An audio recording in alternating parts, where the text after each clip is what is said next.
Bulan, teman setia bumi di angkasa, telah memikat manusia selama ribuan tahun. Tapi pernah nggak sih, kamu bertanya-tanya tentang asal-usulnya?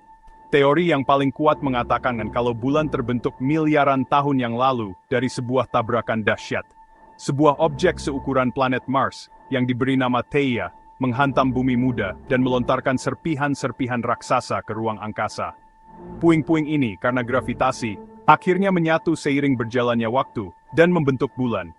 Kelahiran yang wow ini menjelaskan kenapa komposisi bulan mirip banget sama bumi. Gravitasi bulan menstabilkan kemiringan bumi, memberi kita musim, dan bertindak sebagai perisai, mencegat asteroid dan komet yang gak terhitung jumlahnya. Saat memandang langit malam, kita melihat bulan melalui siklus transformasi yang memukau. Tapi apa sih yang menyebabkan tarian cahaya dan bayangan yang indah ini? Jawabannya terletak pada interaksi antara matahari, bumi, dan bulan. Bulan itu nggak punya cahaya sendiri loh. Cahayanya itu dari pantulan sinar matahari. Saat bulan mengorbit planet kita, sudut pandang kita terhadap bagian yang terkena cahaya berubah. Makanya terjadilah fase-fase bulan. Siklusnya dimulai dengan bulan baru, saat bulan berada di antara matahari dan bumi.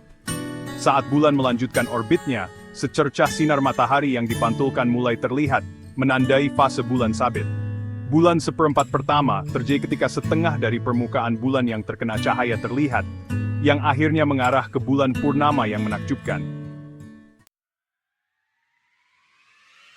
Pengaruh bulan nggak cuma menerangi langit malam kita loh.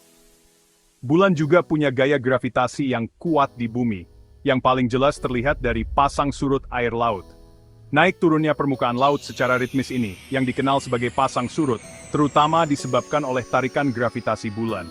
Gravitasi bulan menarik bumi, meregangkan air di sisi yang menghadap bulan, menciptakan tonjolan alias air pasang. Di sisi berlawanan dari bumi, inersia menyebabkan tonjolan lain, jadi air pasang juga. Di antara dua tonjolan ini, permukaan air turun deh, yang kita sebut air surut. Saat bumi berputar, lokasi yang berbeda di bumi melewati tonjolan dan cekungan ini, makanya mengalami air pasang dan surut.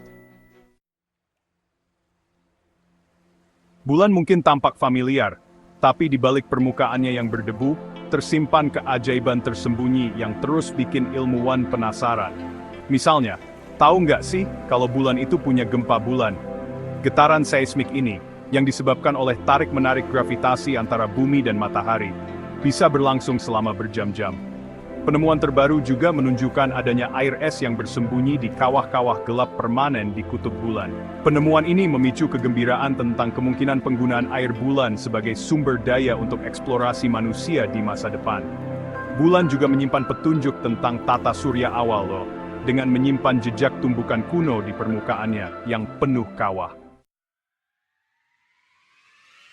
Dari kelahirannya yang dramatis hingga pengaruhnya terhadap planet kita, bulan punya segudang cerita untuk diceritakan. Bulan adalah kapsul waktu langit, yang menyimpan rahasia tentang tata surya awal, dan sumber keajaiban yang telah menginspirasi manusia selama ribuan tahun. Jadi lain kali ketika kamu memandang bulan, ingatlah bahwa kamu sedang melihat lebih dari sekadar objek langit.